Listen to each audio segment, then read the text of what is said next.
नमस्कार दोस्तों, मैं प्रेम प्रकाश एमएस सरकारी अड्डा के ऑनलाइन प्लेटफॉर्म पर आपका हार्दिक अभिनंदन करता हूं। जैसा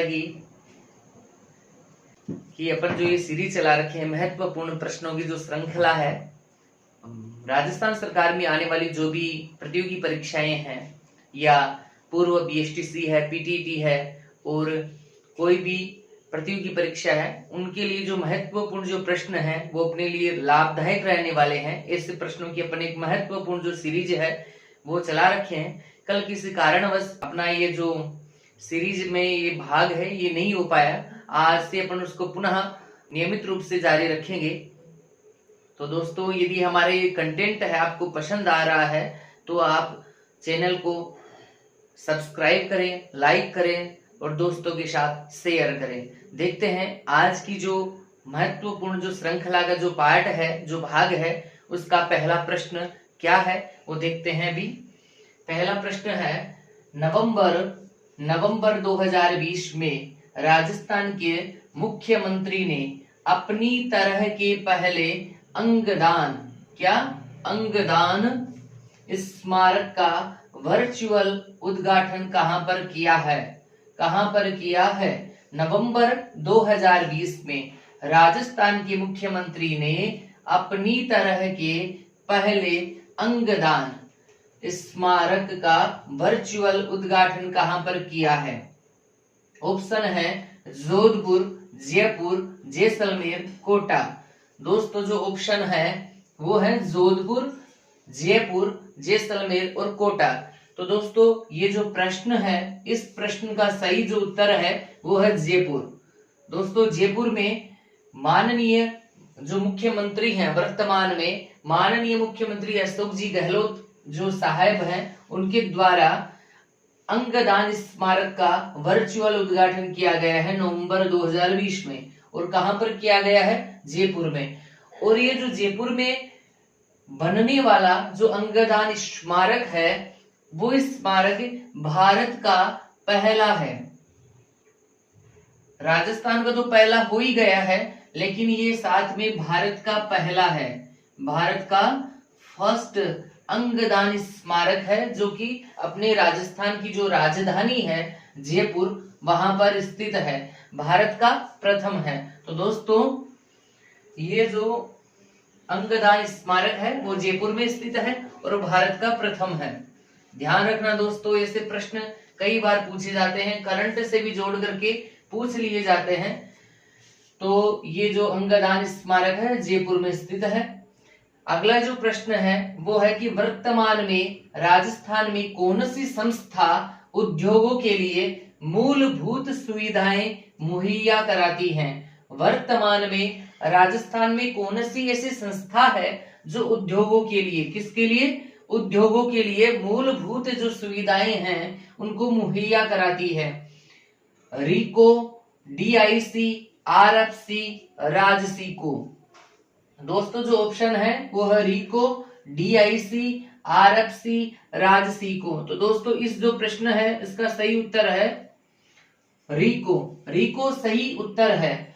अब दोस्तों, अपन यदि रीको की जो बात करें तो रीको है वो राजस्थान की ऐसी संस्था है जो उद्योगों के लिए मूलभूत सुविधाएं उपलब्ध करवाती है और इसकी जो स्थापना है 1969 में की गई।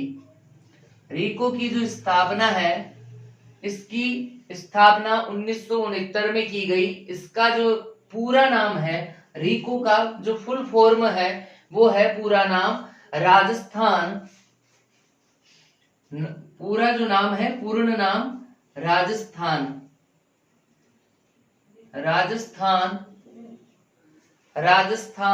राज्य औद्योगिक, राजस्थान राज्य औद्योगिक,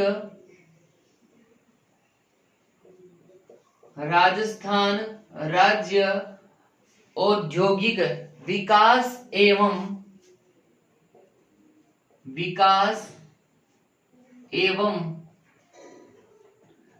राजस्थान राज्य औद्योगिक विकास एवं विनियोजन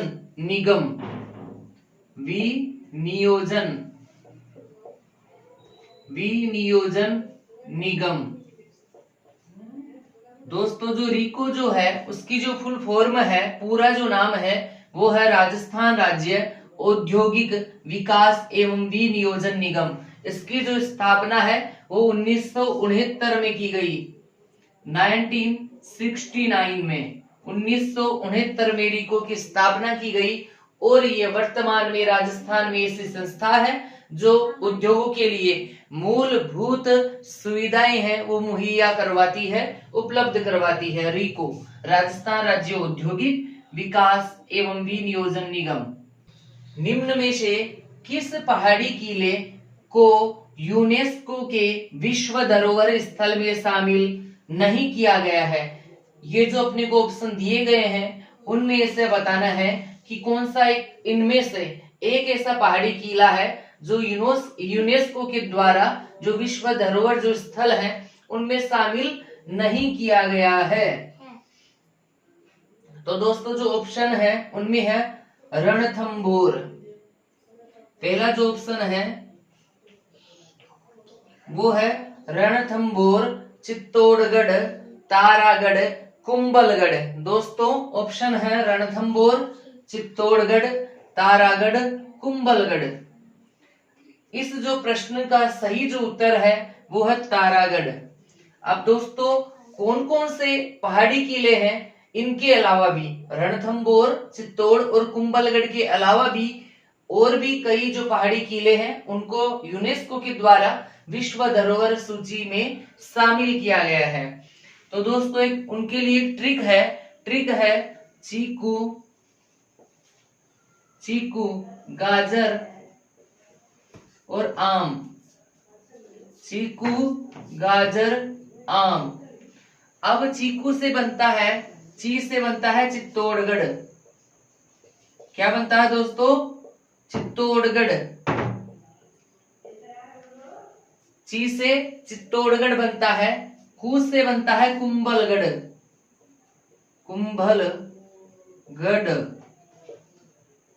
ची से चित्तौड़गढ़, कू से कुंभलगढ़। और गाजर से बनता है गागरोन। गागरोन दुर्ग दोस्तों झालावाड़ में है। गागरोन जो है वो झालावाड़ में है और ये एक तरह का जल दुर्ग है। गागरोन। जैसे है जैसलमेर, र से है रणथंबोर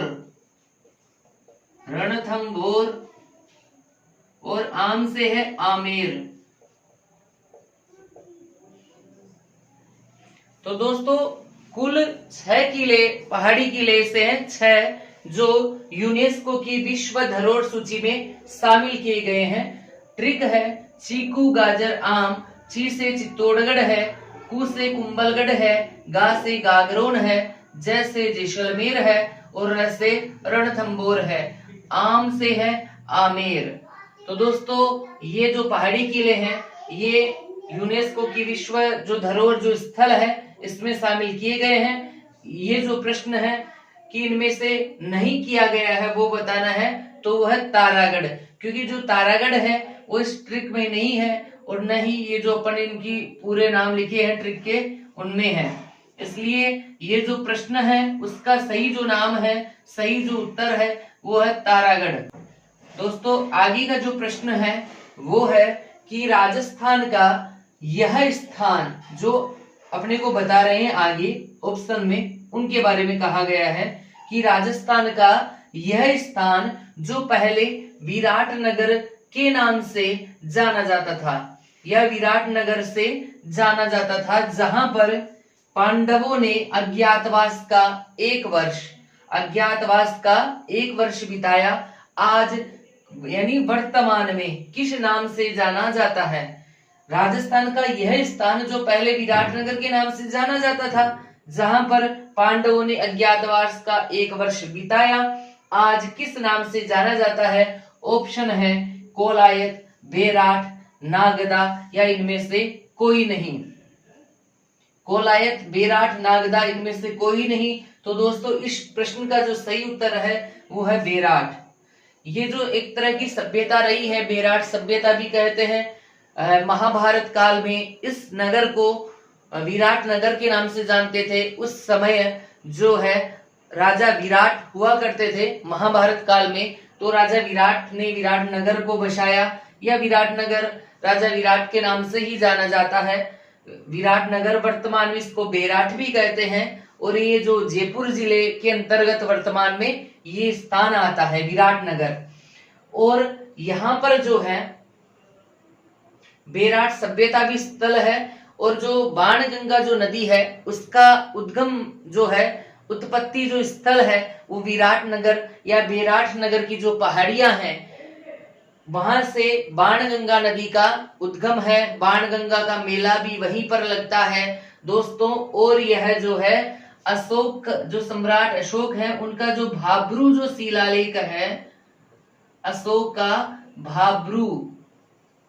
भाब्रू जो शिलालेख है वो भी विराट नगर या बेराट से ही प्राप्त हुआ है। महादेव डूंगरी, गणेश डूंगरी, भीम डूंगरी जो है वो भी वहीं पर यानी कि विराट नगर या बेराट में ही स्थित है।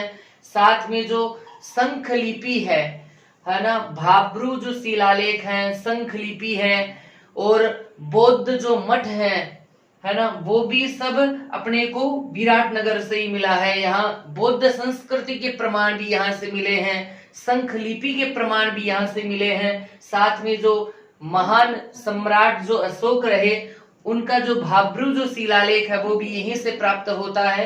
और जो बाणगंगा जो नदी है वो भी यहीं से उद्गम होता है, उत्पत्ति स्थल है। बाणगंगा मेला भी यहीं पर है। वर्तमान में ये जयपुर जिले में स्थित है, जयपुर जिले में स्थित है। विराट नगर को वर्तमान में बेराट के नाम से जाना जाता है। दोस्तों इस प्रश्न का जो सही उत्तर है वो है बेराट। बढ़ते हैं अगले प्रश्न की ओर। अगला जो प्रश्न है वो है निम्न में से कौन सी नदी राजस्थान के पूर्वी मैदान, कौन सा पूर्वी मैदान में प्रवाहित नहीं होती है। निम्न में से कौन सी जो नदी है वो राजस्थान के पूर्वी मैदान में प्रवाहित नहीं होती है। ऑप्शन जो है वो है मोरेल, बाणगंगा, काकनी, बनास। मोरेल, बाणगंगा, काकनी, बनास। तो दोस्तों इस प्रश्न का जो सही उत्तर है वो है काकनी। काकनी जो है वो इस प्रश्न का सही उत्तर है। दोस्तों ये जो काकनी जो नदी है वो जैसलमेर जो जिला है उसके जैसलमेर शहर है ना, जैसलमेर शहर के कोटड़ी गांव की पहाड़ियों से निकलती है।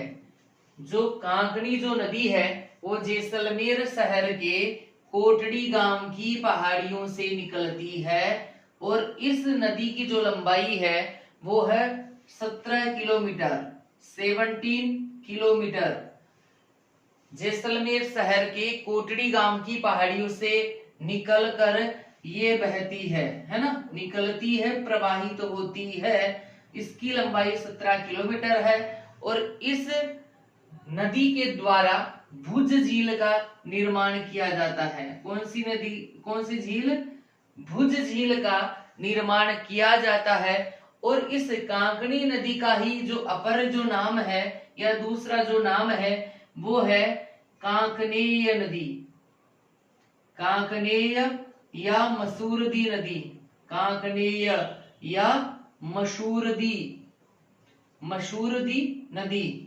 जब ये नदी बाढ़ आती है जैसलमेर में कभी, तो जब ये प्रवाहित होती है, बहती है, तो वहां के स्थानीय जो लोग हैं वो स्थानीय भाषा में कहते हैं ये निकल पड़ी हमारी मसूरदी, कहते हैं कि ये निकल पड़ी हमारी मसूरदी। तो इस नदी का, कांकनी नदी का जो दूसरा नाम है वो है कांकनीय नदी, और स्थानीय भाषा में इसी का जो दूसरा नाम है वो है मसूरदी नदी। इनके अलावा जो ऑप्शन में दे रखी हैं सभी जो नदियां हैं वो पूर्वी मैदान में प्रवाहित हो रही हैं। अगला जो प्रश्न है वो है जिंदोली जो सुरंग है राजस्थान के कौन से जिले में स्थित है। जिंदोली सुरंग या जिंदोली जो घाटी है वो राजस्थान के कौन से जिले में स्थित है। जयपुर, जो आपके ऑप्शन है उनमें दे रखा है option number A, Jaipur, Alwar, Udaipur, Rajsamand. तो दोस्तों इस जो प्रश्न है, इनके जो ऑप्शन है जयपुर, अलवर, उदयपुर, राजसमंद, इनमें जो सही जो उत्तर है जिंदोरी सुरंग कहां पर है, वो है सही आंसर है अलवर।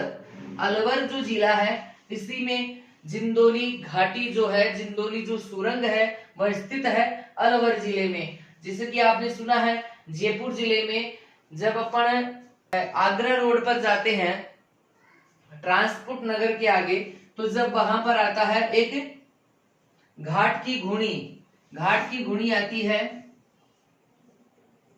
घाट की घूणी सुरंग, घाट की घूणी जो सुरंग है या जो घाटी है वो कहां पर स्थित है, जयपुर में।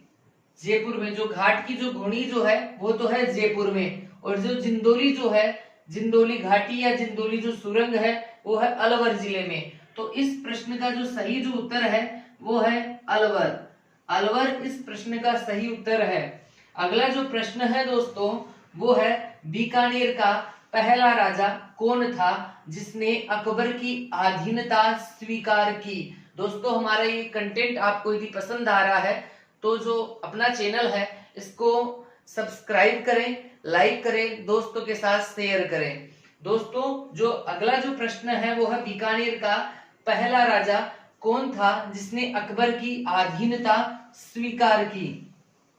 ऑप्शन है लूणकरण, राय सिंह, राव बीका, कल्याणमल। लूणकरण, राय सिंह, राव बीका, कल्याणमल। जी इस प्रश्न का जो सही उत्तर है वो है कल्याणमल।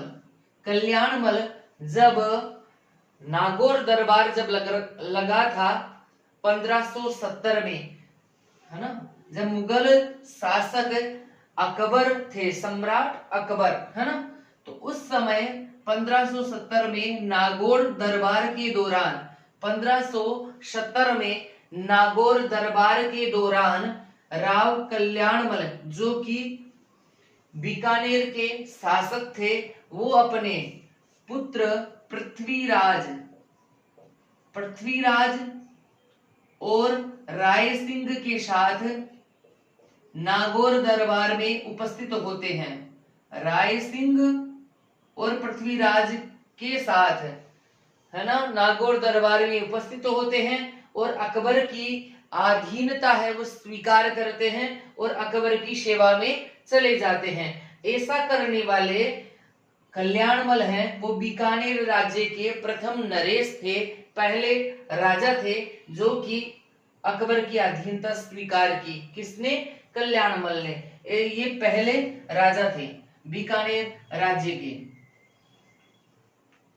जी अगला जो प्रश्न है वो है बलवंत विलास। एक ग्रंथ है, ऐतिहासिक ग्रंथ कह सकते हैं अपन, बलवंत विलास की रचना किसने की। बलवंत विलास की रचना किसने की, यानी कि अपने को रचनाकार का नाम बताना है दोस्तों। जो ऑप्शन है वो है कर्नल जमस्टोड, मोहनोद, नेणसी, दयालदास, सूर्यमल मिश्रण। पुनः देखो दोस्तों, ऑप्शन है कर्नल जमस्टोड, मोहनोद, नेणसी, दयालदास, सूर्यमल मिश्रण। तो दोस्तों इस प्रश्न का जो सही जो उत्तर है वो है सूर्यमल मिश्रण। दोस्तों ये बलवंत विलास जो है वो सूर्यमल मिश्रण ने लिखी है। सूर्यमल जो मिश्रण है वो एक तरह से वीर रस के कवि जाने जाते हैं, वीर रस के कवि हैं, वीर रस के कवि के रूप में जाने जाते हैं। इनकी एक उपाधि है रसावतार भी कहा जाता है इनको। क्या कहा जाता है? वीर रस के महान कवियों की श्रेणियों में इनको जाना जाता है और उपाधि इनकी रसावतार, रसावतार ये इनकी उपाधि है। वीर रस के कवि हैं, रसावतार है, सूर्यमल मिश्रण। और इनकी अनेकों कई रचनाएं हैं, जैसे एक है वंश भास्कर। क्या है दोस्तों? वंश भास्कर एक इनकी अलग से रचना है। एक है वीर शतसई, वीर शतसई, वीर शतसई एक है दोस्तों छंद मयूख। क्या है दोस्तों? छंद मयूख।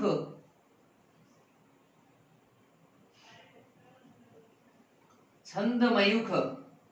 तो दोस्तों ये जो बलवंत विलास है ये भी सूर्यमल्ल मिश्रण जी ने ही लिखी है, और अनेक जो रचनाएं हैं उनमें प्रमुखतः वंश भास्कर, वीर सत्सई, छंद मयूख है, और ये वीर रस के कवि के रूप में जाने जाते हैं। रसावतार इनकी उपाधि है।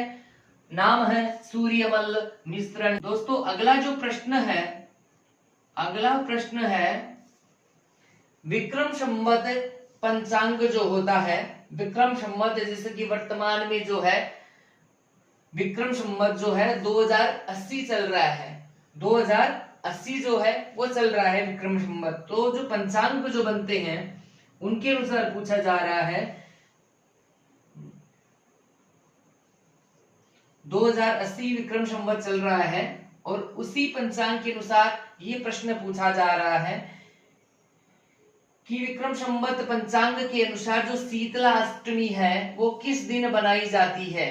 शीतला अष्टमी किस दिन बनाई जाती है? ऑप्शन है चैत्र शुक्ल अष्टमी, वैशाख कृष्ण अष्टमी, कार्तिक कृष्ण अष्टमी, चैत्र कृष्ण अष्टमी।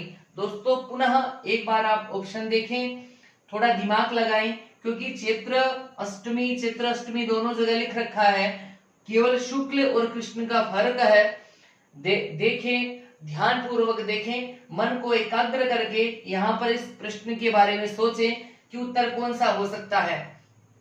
ऐसे प्रश्नों में अपन दो को तो अपन निकाल लेते हैं बाहर की, ये दो नहीं हो सकते, लेकिन ऐसे सेम जो है मिलने वाले प्रश्नों में अपन मतलब दिमाग लगाना पड़ता है। ऐसे प्रश्नों को अपन केवल ट्रिक से ही याद कर पाते हैं कि चैत्र शुक्ल और चैत्र कृष्ण में कौन सा एक आएगा। ऑप्शन है चैत्र शुक्ल अष्टमी, वैशाख कृष्ण अष्टमी, कार्तिक कृष्ण अष्टमी और चैत्र कृष्ण अष्टमी। तो दोस्तों इस प्रश्न का जो सही उत्तर है वो है चैत्र कृष्ण अष्टमी। चैत्र कृष्ण जो अष्टमी है इस दिन शीतला अष्टमी बनाई जाती है, जिसको अपन कहते हैं बास्योड़ा। बास्योड़ा भी इसी को कहते हैं, शीतला अष्टमी को ही बास्योड़ा कहते हैं। और इस दिन जो है वो ठंडे भोजन को पाया जाता है, यानी ठंडा भोजन ही अपन ग्रहण करते हैं, ठंडा भोजन खाते हैं, ठंडा भोजन करते हैं, सभी लोग हैं वो ठंडा भोजन करते हैं। और माता जी के भी ठंडे भोजन का ही भोग लगाया जाता है, रांदा पुआ बनाया जाता है, और दूसरे दिन जो है ठंडे भोजन का माता जी के भोग लगा करके, शीतला माता के भोग लगा करके सभी लोग ठंडे भोजन को ही प्रसाद के रूप में खाते हैं या प्रसाद के रूप में ग्रहण करते हैं। और इस दिन ही जो सील की डूंगरी है, सील की डूंगरी चाकसू, ये चाकसू जो वर्तमान में जयपुर में है, सील की डूंगरी चाकसू में माता का, शीतला माता का विशाल मेले का आयोजन होता है शीतला अष्टमी के दिन, जो कि चैत्र कृष्ण अष्टमी के दिन मनाई जाती है। सील की डूंगरी चाकसू जयपुर में शीतला माता जी का विशाल मेले का आयोजन किया जाता है, और वहां पर भी सभी लोग जो माता जी के दर्शन के लिए आते हैं। सील की डूंगरी चाकसू जयपुर में माता जी का मेला चैत्र कृष्ण अष्टमी के दिन शीतला माता का मेला भव्य रूप में आयोजित होता है। दोस्तों हमारा ये कंटेंट आपको अच्छा लग रहा है, आपको पसंद आ रहा है, तो अपना जो चैनल है इसको सब्सक्राइब करें, लाइक करें, अपने दोस्तों के साथ शेयर करें। और दोस्तों ये जो श्रृंखला है ये अब नियमित रूप से जारी रहेगी। कल किसी कारणवश क्लास नहीं हो पाई, और अपन जो ये प्रश्न कर रहे हैं भविष्य में जो आने वाली आगामी प्रतियोगी परीक्षाएं हैं राजस्थान सरकार में कोई भी विभाग करवावे, सभी के लिए लाभदायक रहेंगे ये प्रश्न। जय हिंद, जय भारत।